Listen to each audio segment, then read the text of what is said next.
Okay student, welcome back in the next video.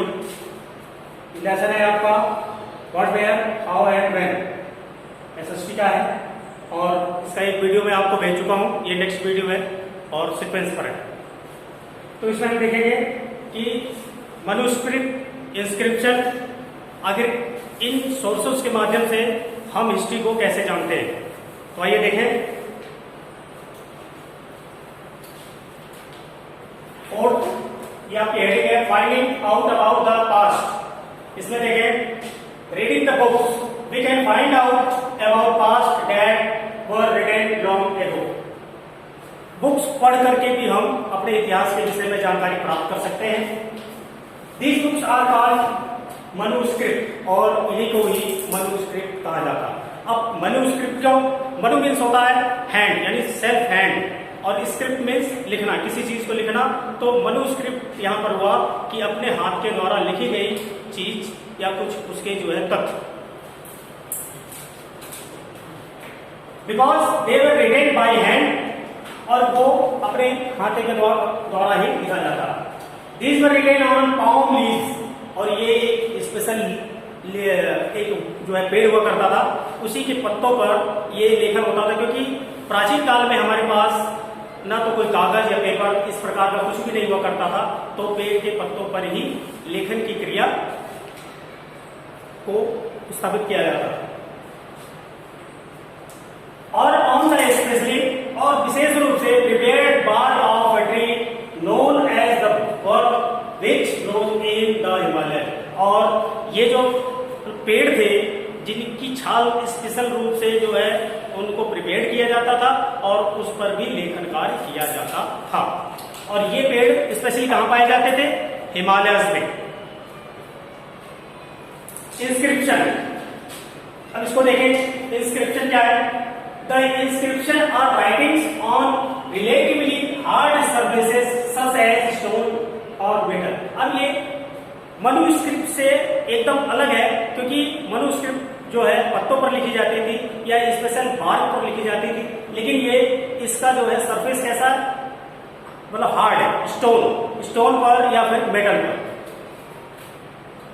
When king wanted their orders inscribed so that people could see, read and obey them।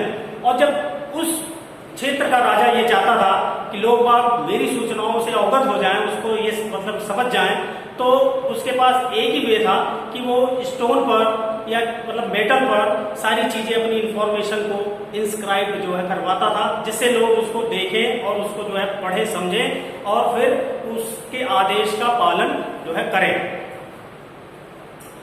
Next है archaeologist. An archaeologist is a person who studies the remains of buildings made of stone and bricks। अब यहां बताते हैं कि archaeologist क्या है।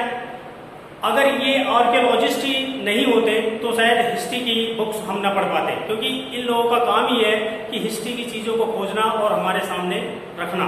तो आज जो हिस्ट्री की बुक्स है जिसमें नई नई चीजें हमको प्राचीन काल की देखने को मिलती हैं, ये केवल आर्कियोलॉजिस्ट से ही संभव है। और आपके नेक्स्ट ये है heading one past of many. It is the fact that the past was different for different groups of people. ये एकदम फैक्ट है कि चाहे आज या इससे पहले भी प्राचीन काल में कि सबका रहन सहन, खान पान सबसे अलग जुदा हुआ करता था। यदि राजा है उसका खान पान, रहन सहन, बातचीत सबका ढंग अलग था। और जो रोजगार, उसमें जो मतलब मजदूर थे उनका रोजगार था और सारी चीजें थी, ये सब एकदम अलग हुआ करती थी। For examples, the life of the herders और farmers were different from those kings and queens. अब यहाँ पर दिखाया गया है कि हर्डर्स और फार्मर्स अपना सादा और सिंपल जीवन व्यतीत करते थे, लेकिन इसकी अपेक्षाकृत राजा और रानियों का जीवन इनसे एकदम डिफरेंट था।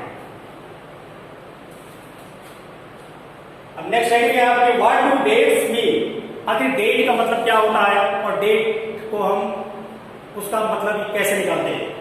आइए देखें। The years are counted from the date of the birth of Jesus Christ. Jesus Christ means Isa Masih. Isa Masih का जब बर्थ हुआ था वहीं से ही डेट को जो है लिया जाता है। उसका एग्जांपल हम अभी आपको देंगे। अब ये कौन थे? Jesus Christ, the founder of Christianity, जिन्होंने ईसाई धर्म को फाउंड किया था। All dates before the birth of Christ are counted backwards and usually have the letters BC.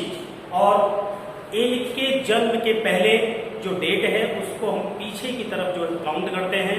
अभी जैसे एक एग्जांपल दिया जाए कि Lord Buddha was born 567 BC। इसका मतलब हुआ कि लॉर्ड बुद्धा जो है वो जीसस क्राइस्ट के जन्म से पहले जो है पैदा हुए थे। And usually have the letters BC before Christ. इसका मतलब होता है द लेटर्स AD।